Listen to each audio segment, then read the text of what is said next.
Namaste, Fit Fam. What is up today? It's just a Maxflowyoga podcast. We're going to get into it real quick. Going to talk about pretty much how you can do yoga without going to the yoga studio. So, it's just like if you go to CrossFit, you go to, a sporting event, you got to go to that arena. You got to have their equipment. Probably have to have some of their coaches, instructors, yada, yada, yada. But the best thing about yoga, the thing that I love, after playing pretty much every type of sport, intramurals things, music, just whole lifestyle, traveling across the country at least, by driving, flying. So at least, experiencing those tidbits that for the most part, everybody's going to experience throughout their life. The best thing about yoga, there's plenty of studios, plenty of different types of yoga all around that you can, go try out. Try this one, try that one. So I would say, on basis, try as many studios as you can, and then you have some homework. So the homework is pretty much how you start to expand your practice. And you can jumpstart that by doing a quick yoga teacher training. So then you already know, the anatomy, the alignments, the postures, all the asanas, all the poses. You have that repertoire already settled in your bag of goodies to choose from throughout your day. When you're like, oh, I'm a little groggy, let me do some back bends. I'm a little tight, my hips are tight, let me do some figure four, crossing one opposite ankle on top of the opposite knee, similar like crossing your legs, but a little bit more direct and less more intentional than how most people think about it. So you can do YouTube. I've got some flows on Spotify, iTunes. You can listen to different podcasts. But I'd say cut and dry, go to as many yoga studios and then check out YouTube and just see, what resonates with you. Plenty of yoga teachers. You can find every type of yoga. You can find, history things on the background. So, you got options there. Plenty of things to do. And then also a way you can do yoga without having to go to yoga studios is bring your yoga mat everywhere, and then you can watch a YouTube video, maybe if you have like a 15-minute break during work or class, or throughout your day. If you have children, dropping them off, maybe just waiting at practice, something like that. You got your yoga mat, you can just sit out there and just try new things, working with your own pace and your skill level and experience level most of all. Because the best thing about yoga that I am grateful for compared to like a CrossFit class is it keeps you in check with where you're at. You can't really skip a level. Similar like if you're going to take an Ashtanga class, the instructor's going to be there. You're going to be leading your own practice, but they're going to be there making sure that you're not skipping any steps and you're not jumping ahead to the next posture, next asana. Primarily because we want to make sure that A, B, C is good before we get to F, G, etc. So, you don't want to skip E. When you get to points where you're going to skip a pose, then that's when you might have, the opposite of an opportunity, becomes more pragmatic, that you might pose a greater risk of injury or, injuring someone else. So those are things that you want to be mindful of, and just be grateful for where you are in the yoga practice, because there's not a big deal or dilemma if you're unable to do a certain pose. We all have different anatomies, different athletic backgrounds, so try not to get caught up on someone doing handstand next to you, or doing arm balances, anything that might sort of make you feel a little insecure. Just throw all that stuff out the window. Don't even worry about it. You're good to go. Aside from bringing your mat everywhere, and if your phone with YouTube, you can listen to podcasts, any type of audio flow. You can also, wear more fit apparel. So it's like, I ripped so many jeans when I first started yoga practice, because I would just end up trying to stretch here, stretch there. So if you can find some more accommodating apparel, then that'll definitely help you out, whether it's just looser or more stretchier. So then that just eases you into the opportunity to do that stretch when you're walking or running or in the yoga, or not the yoga class, but leaving, the work environment. If you're in the office, if you're teaching, if you're in school, if you're on the airport, if you're driving in the car, all those things help, because you don't want to make an excuse for yourself. No excuses and no complaints. So it's like, what if we never have any, make up any excuses, and what if we never have any complaints? So that'll just allow us to be like, all right, I got my shorts on, my stretchy pants on, so I know I can at least do this pose and not risk ripping my pants and then having to go to the store real quick to get it, replaced or get it mended just so I can go back to the office. I ripped shirts, ripped every type of pants. That's why I pretty much only wear, as a male, I'm pretty much only going to be wearing Lululemon pants. They're commission pants, they're ABC pants, they're joggers, shorts, everything like that. Because I know from my experience, I've rollerbladed in all of them. I've ridden bikes. I've taught yoga classes in my Lululemon pants. I practiced in my Lululemon pants when I, just was on the spur of a moment. It's like, oh, let me go to this lunch class, and it's like, oh, I just happen to have these pants, so it's just, at least it's a chill lunch class versus I wouldn't do that for power yoga. Power yoga, I'd be like, all right, I need a hot towel and preferably a mat. Hopefully they have mat rentals there too at the studio or gym, wherever you're practicing at, and then being, adamant about your apparel. And I mean, the good thing about Lululemon apparel is it doesn't smell. You can wear the thing for like 3 days. I backpacked in New York. If you don't really have to have a washing machine, you can still jump right into it and not have any issues with that. The other point is just be, going off the teacher training and going to as many studios. It's just essentially, the more time you invest in it, the better you'll get. It's like if you're learning a language, in that downtime, in that free time, if you have 1 minute, 2 minutes, 3 minutes, as long as you're thinking about it or watching, instructional video or actually practicing, then that's always going to increase your ability to be less binded by being in the certain environment. It's like singing in the shower. If you can sing in the shower, if you can sing by yourself, then you can sing for the most part in public, but it's better to get that practice. They talk about professional athletes, Michael Jordan, Kobe Bryant, Ray Lewis, any of those people. Even like me when I was in college in football, I wasn't planning on playing wide receiver, but my best friend John Cooley, shout out to him, who's now Super Bowl champion. He was coaching the Rams defensive backs. Freshman year I was there for a bridge program. John Carroll had a bridge program for minorities to join at least college the summer before your freshman, first semester in the fall. So we were just taking an English class and a math class, and I actually just went to college just to play hockey, but he would be working out, and so I'm like, all right, man, let me get back into it too. After playing football in high school, pretty much since 4th grade in my life, it's just super fun. I love it. Offense, defense, so many great times, so many great memories, camaraderie. So I hopped in that, but there was a lot of receivers. I think our freshman class had like 35 receivers, something ridiculous.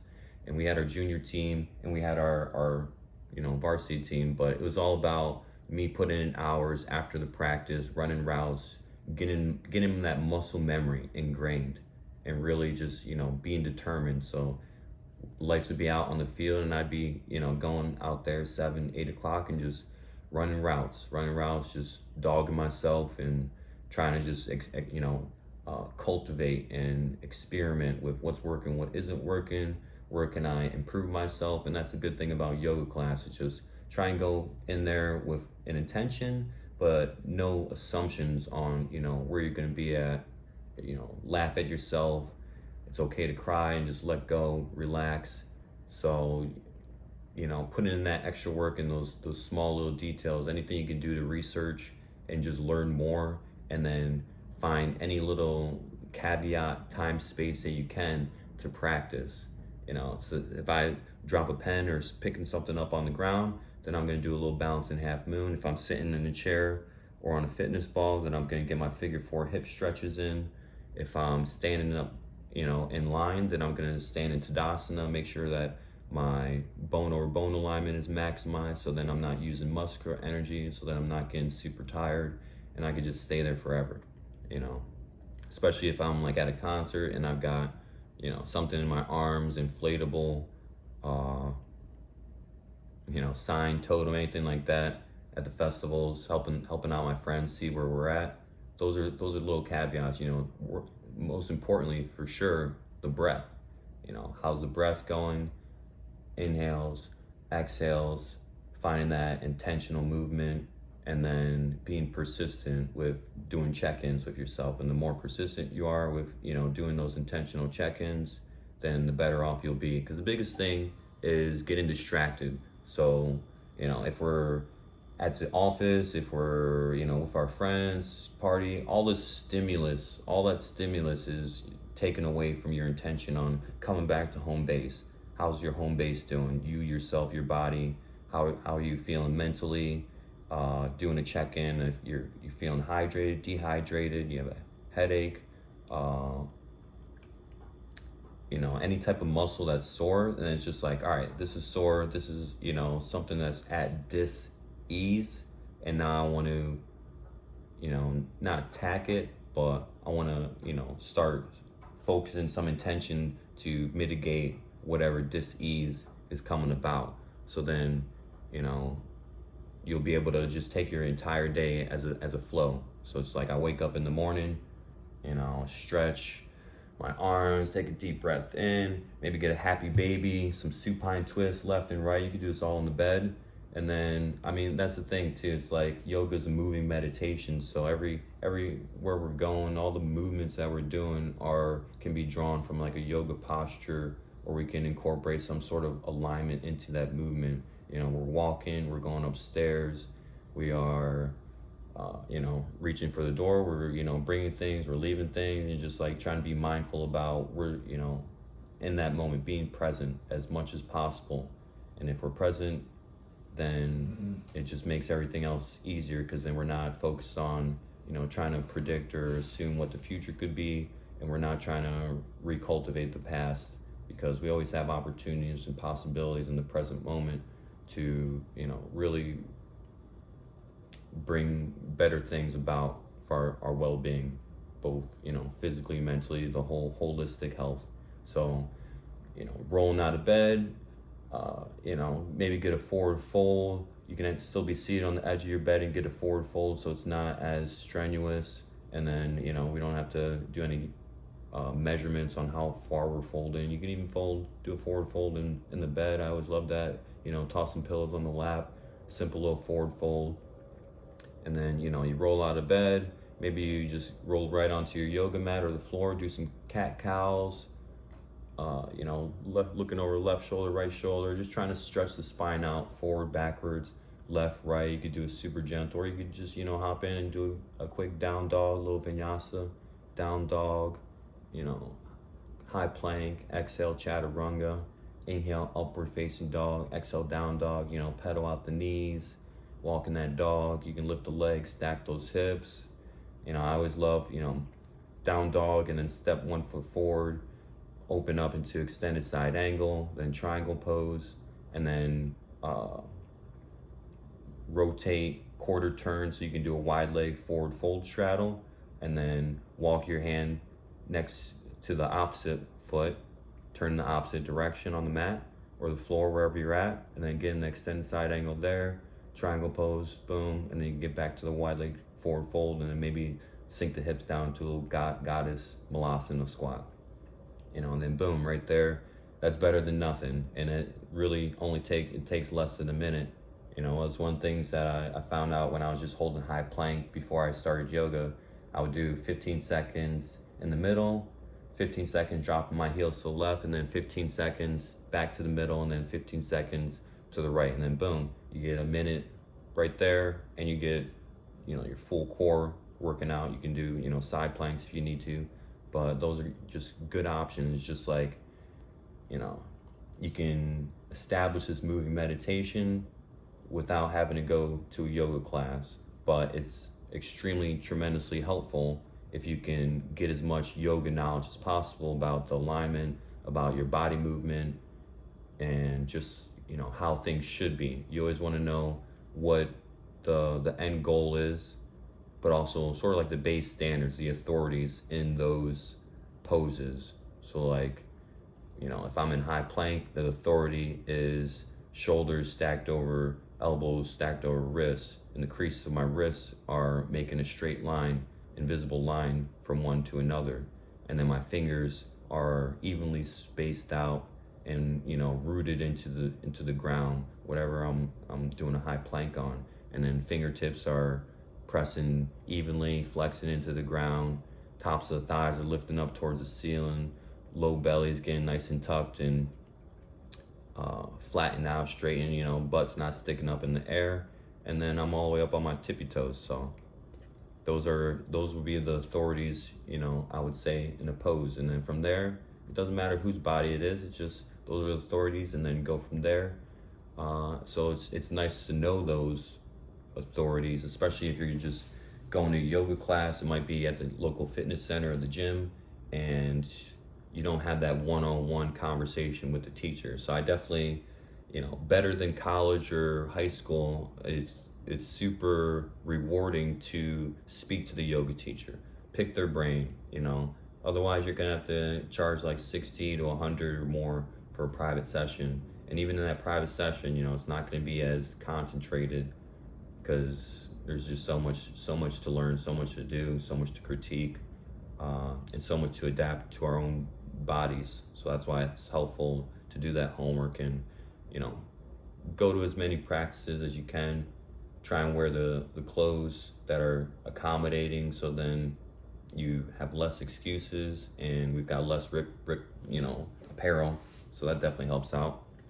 And even like me, I mean, I'm not trying to give a shout out to Lululemon, but I've had their pants for like 10 years, 10 plus years, 12 for 13, boxers, shirts, and I love all their pants. Still, they don't wear, they don't stretch, you know, obsolete. So that's one thing that I always have that fallback to. Is like, I'll get put on the gear, I know I'm good to go. And then from there, it's, you know, just practice and have fun. Like, even I would, you know, if you have an Instagram, any social media, just take a video of yourself. You know, you don't have to post a whole video, but you can take a screenshot of that video and then post that to social media. It's like, you know, show your progress. You know, you're your best fan, so, you know, have fun with it.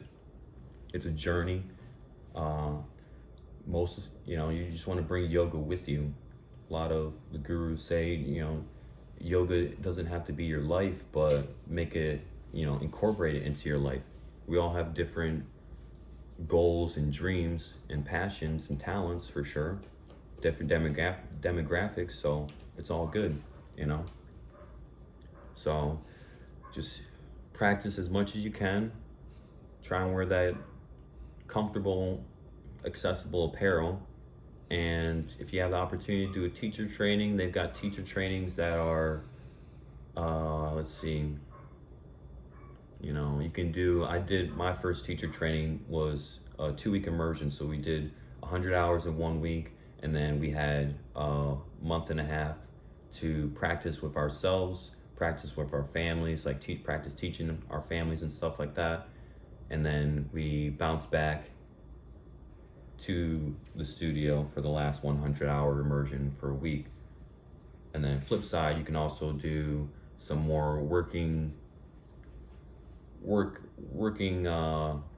schedule, work related type of yoga teacher trainings, similar to like a grad program, like a working grad program. You know, you do night classes, so you would be meeting a couple nights a week in the evenings, doing the training, and then on the weekends you pretty much be there Saturday and Sunday until maybe 3-6 months, as much concentrated as you can get it. So check out your yoga studio, find something that speaks to you. If not, just hit up YouTube and see how you can incorporate it into your everyday lifestyle. You know, you don't have to be an athlete to do yoga.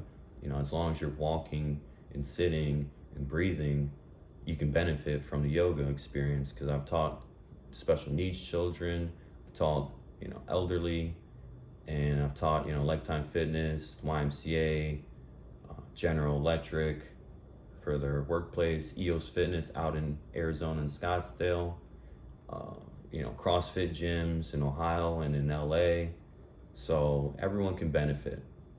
And I've also even taught, like my younger brothers. I've taught, in classes in school recess from grades 2 through 4. Everyone can benefit from it. I wish I would have had it when I was in grade school, so I would have better understand my left from my right, and I would have been a lot more ambidextrous, because every yoga class, you do the same seconds, same sequence on the left as for the right. So that's the best thing. It gets us to that equilibrium that we should have been at from, when we're born. When we're born, everything's at equilibrium, and then based on our growing up environment, that dictates, how we become more dominant on one side or that side, or, if we get an injury, any of those little things, our food intake. So all those things, can sort of be combated with a solid yoga practice. So go out there, check out as many online resources as possible, and just have a great time, have a great time with yourself. So appreciate you guys. Much love, much love, much love. Fit fam, yogis, everyone's a yogi. Deep breaths, and fear not. You got this. I much love, much love. Later.